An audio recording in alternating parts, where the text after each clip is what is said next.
আশা করি ভালো আছো। হ্যালো ডিয়ার স্টুডেন্ট, আশা করি ভালো আছো। আজকে তোমাদের সাথে নিয়ে আসলাম হিসাব বিজ্ঞান প্রথম পত্রের তৃতীয় অধ্যায় ব্যাংক সমন্বয় বিবরণী। ঠিক আছে, এখন দেখো আজকে ব্যাংক সমন্বয় বিবরণী হচ্ছে আমরা বেসিক ক্লাস নিয়ে আলোচনা করবো। ঠিক আছে, এখন থেকে যে ক্লাসগুলো পাবা এগুলো প্রতিটি অধ্যায়ের ধারাবাহিক ক্লাস পাবা। প্রথমে বেসিক ক্লাস, এরপর হচ্ছে ম্যাথমেটিক্যাল। ঠিক আছে, বেসিক ক্লাস করার পর আমরা ম্যাথে চলে যাবো। এখন দেখো আমরা আজকে করবো যে ব্যাংক সমন্বয় বিবরণী। ব্যাংক সমন্বয় বিবরণীর আরেকটা নাম হচ্ছে ব্যাংক মিলকরণ বিবরণী। ঠিক আছে, অনেক সময় আসতে পারে, ঠিক আছে, অত জেনে রাখা উচিত। ব্যাংক সমন্বয় বিবরণীর অপর নাম কি? ব্যাংক মিলকরণ বিবরণী। ঠিক আছে, এখন এটা সম্পর্কে একটু আলোচনা করি, কিছু গুরুত্বপূর্ণ এমসিকিউর জন্য একটু আলোচনা করে একটু দেখো। ব্যাংক সমন্বয় বিবরণী কে তৈরি করে? ব্যাংক সমন্বয় বিবরণী তৈরি করে যে আমানতকারী। আমানতকারী এমসিকিউর জন্য অনেক বেশি ইম্পর্টেন্ট। ব্যাংক সমন্বয় বিবরণী কে তৈরি করে? আমানতকারী। অনেক সময় আমানতকারী না লিখে ব্যবসা প্রতিষ্ঠান থাকতে পারে, ব্যবসায় প্রতিষ্ঠান। তাহলে দেখো ব্যাংক সমন্বয় কে তৈরি করে? যে ব্যাংক সমন্বয় বিবরণী অথবা ব্যাংক মিলকরণ বিবরণী তৈরি করে যে হচ্ছে হয় আমানতকারী নাহলে হচ্ছে ব্যবসা প্রতিষ্ঠান। ঠিক আছে, অপশনের মধ্যে যেটা থাকবে ওইটা আনসার দিবা। আর যখন যদি বলে ব্যাংক বিবরণী, ব্যাংক বিবরণী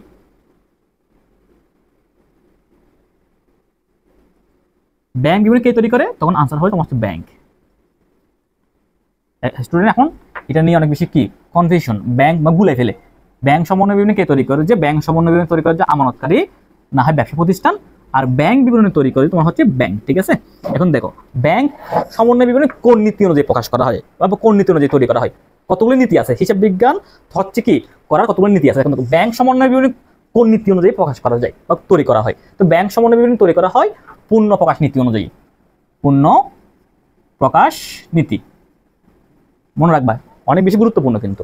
ব্যাংক সমন্বয় বিবরণী অথবা ব্যাংক মিলকরণ বিবরণী কোন নীতি অনুযায়ী প্রকাশ করা হয়? এটা হচ্ছে পূর্ণ প্রকাশ নীতি অনুযায়ী প্রকাশ করা হয়। ঠিক আছে, এখন দেখো ব্যাংক সমন্বয় বিবরণী আমরা কয়ভাবে করতে পারি? তো ব্যাংক সমন্বয় বিবরণী করার নিয়ম হচ্ছে তিনভাবে করতে পারি।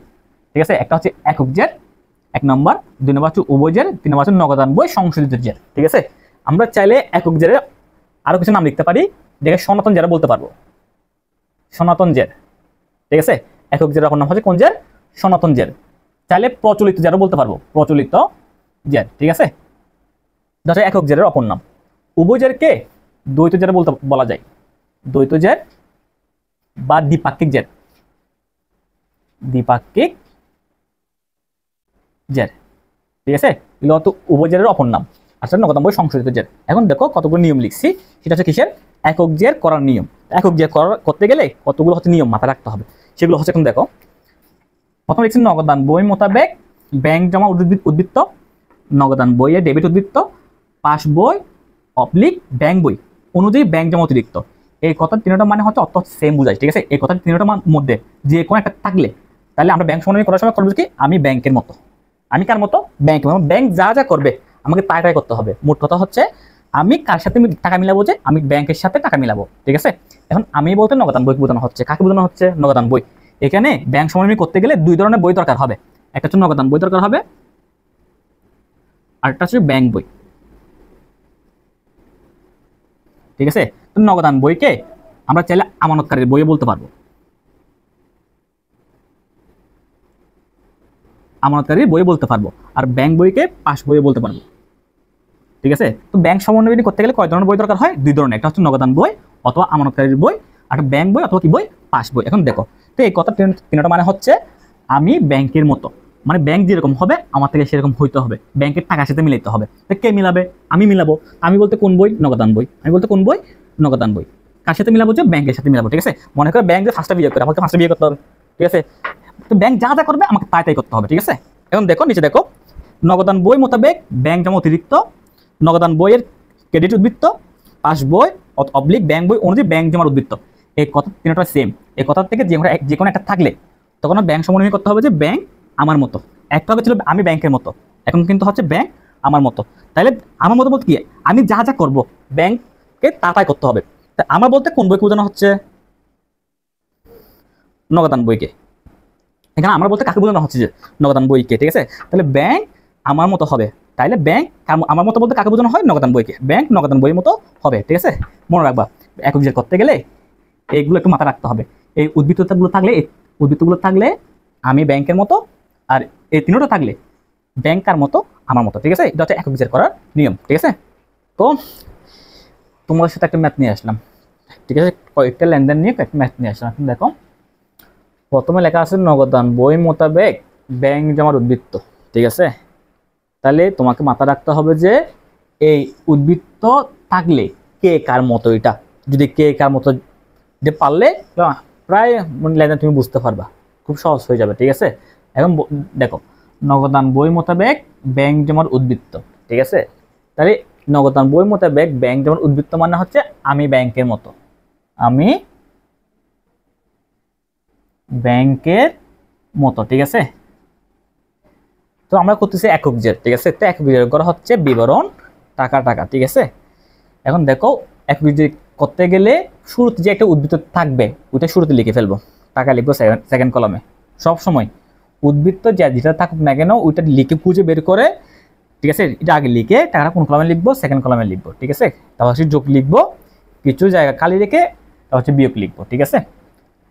মাথায় রাখতে হবে যেটা এই উদ্বৃত্ত মানে হচ্ছে কে কার মধ্যে, এটা এই উদ্বৃত্ত মানে হচ্ছে আমি ব্যাংকের মতো, ঠিক আছে।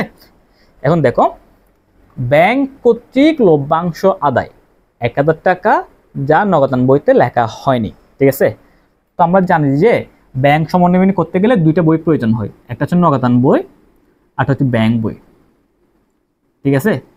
একটা হচ্ছে নগদান বই, একটা হচ্ছে কি বই, ব্যাংক বই।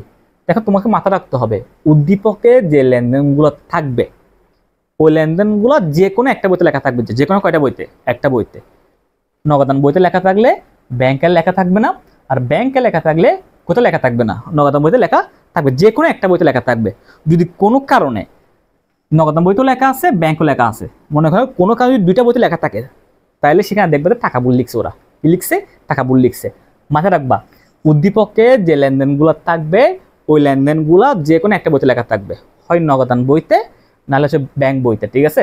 নগদান বইতে লেখা থাকলে কোথায় থাকবে না, ব্যাংকে, আর ব্যাংকে লেখা থাকলে কোথায় থাকবে না, নগদান বইয়ে।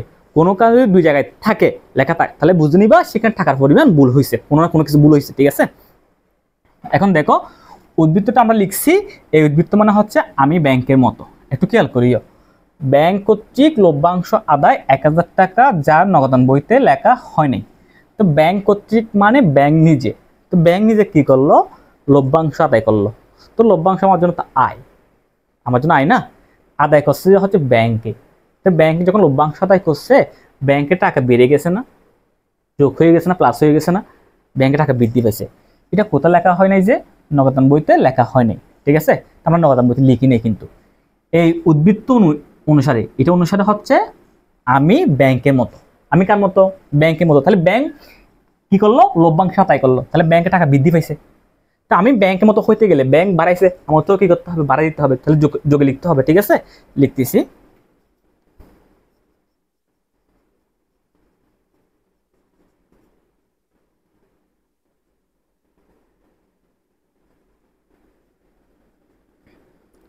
যোগ বিয়োগে যে এন্ট্রিগুলো লিখবো ওইগুলো টাকা লিখতে হয় ফার্স্ট কলামে, ঠিক আছে। 1000 টাকা, ক্লিয়ার। এখন 2 নম্বর দেখো, 2 নম্বর বলা হয়েছে ব্যাংক কর্তৃক পাওনাদারকে পরিশোধ। তো পাওনাদার মানে কি, যিনি আমার থেকে টাকা পাবে, দায়। তো টাকা, সেই যে আমার থেকে টাকা পাবে, টাকাটা আমি ওকে দিই নেই, আমার হয়ে কে দিয়ে ফেলছে, যে ব্যাংক দিয়ে ফেলছে। ব্যাংক কর্তৃক পাওনাদারকে পরিশোধ করছে মানে ব্যাংক ওকে টাকাটা দিয়ে ফেলছে, পাওনাদারকে টাকা দিয়ে ফেলছে। তো ব্যাংক যখন পাওনাদারকে টাকা দিয়ে ফেলবে, টাকাটা কোত্থেকে কমতেছে, যে ব্যাংক থেকে কমে যাচ্ছে না, তাহলে ব্যাংক থেকে কমতেছে, তাহলে ব্যাংক মাইনাস করে ফেলছে, ঠিক আছে। যা কোথায় লেখা হয় নাই, নগদানভুক্ত হয় নাই, আমরা নগদান বইতে লিখি নাই। তাহলে আমরা কি জানি, এই উদ্বৃত্ত অনুসারে আমি ব্যাংকের মতো, ব্যাংক যা করছে আমার থেকে তাই করতে হবে। তো ব্যাংক কি করলো, মাইনাস করলো, আমার থেকে কি করতে হবে, মাইনাস করতে হবে, ঠিক আছে।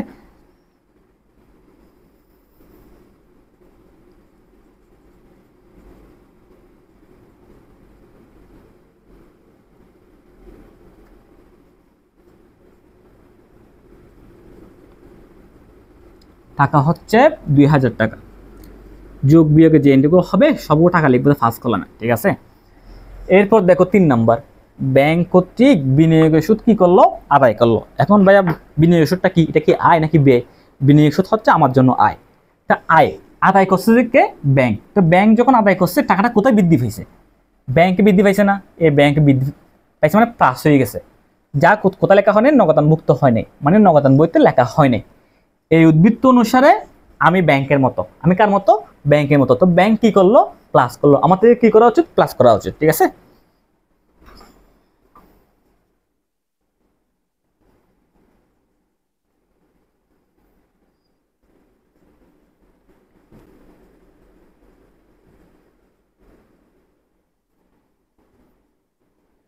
টাকা হচ্ছে তোমার 3000 টাকা। এরপর দেখো 4 নাম্বারটাতে কি বলছে দেখো, জমাকৃত চেক ব্যাংক কর্তৃক প্রত্যাখ্যান। প্রত্যাখ্যান মানে হচ্ছে ফেরত দিয়ে ফেলা। তো ফেরত কে দিছে? যে ব্যাংক দিছে।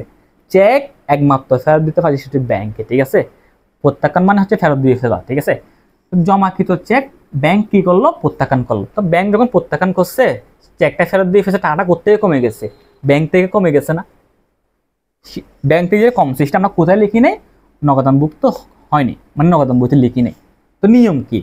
যে বইতে লেখা হয় দেখো, নিয়ম হচ্ছে কি, নগদান বই মোতাবেক ব্যাংক উদ্বৃত্ত নিয়ম হচ্ছে আমি কার মতো? ব্যাংকের মতো। ঠিক আছে, তাহলে ব্যাংক কি করছে? মাইনাস করছে, আমার থেকে কি করা উচিত? মাইনাস করা উচিত।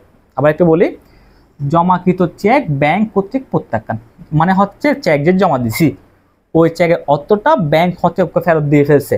তো ব্যাংক যখন ফেরত দিয়ে ফেলছে, টাকাটা করতেই কমতেছে, ব্যাংক থেকে কমে যাচ্ছে না? কমে যাচ্ছে। যা কোথায় লেখা হয়নি? নগদানভুক্ত হয়নি, নগদান বইতে লেখা হয়নি। তো উদ্বৃত্ত অনুসারে আমি ব্যাংকের মতো। তো ব্যাংক মাইনাস করছে বিধে নগদান বইতে কি করতে হবে? মাইনাস করতে হবে।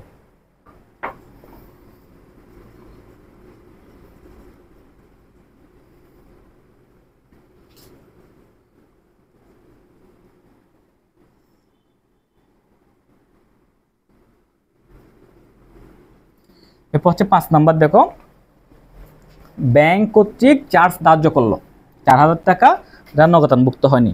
তো চার্জ, ব্যাংক চার্জটা আমার জন্য কি আয় নাকি ব্যয়? ব্যাংক চার্জটা হচ্ছে ব্যয়।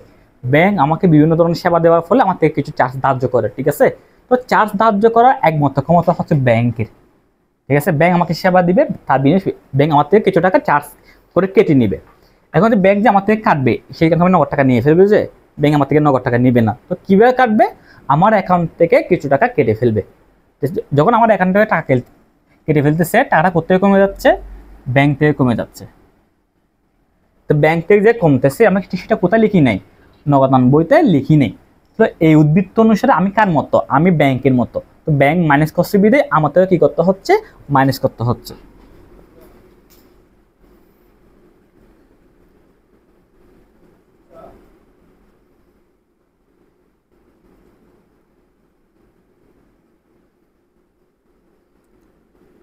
ঠিক আছে, এখন যোগ বিয়োগ করে ফেলি। আমরা যোগের এন্ট্রি পাইছি 2টা, বিয়োগের এন্ট্রি পাইছি 3টা। বেশি যোগ করলে তোমার হচ্ছে 4000 টাকা হচ্ছে। এখানে উদ্বৃত্ত ছিল 1 লক্ষ, যোগের এন্ট্রি পাইছি 4000, যোগ করলে হচ্ছে 1,04,000।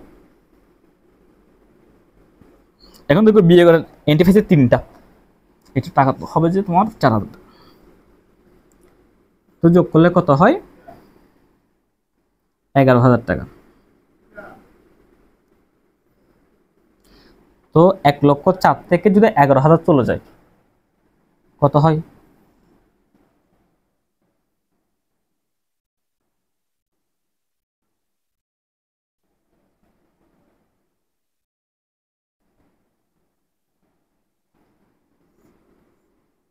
৳93,000 টাকা। ঠিক আছে, শেষ। তোমাকে জানতে হবে যে কি, এই উদ্বৃত্তটা থাকলে কে কার মতো, এটা এটা মনে রাখবা। আর লেনদেনটার মান এটা বুঝবা কি বলতে চাইছে। ঠিক আছে, একদম সহজ, পানির মতো সহজ হয়ে যাবে। ঠিক আছে।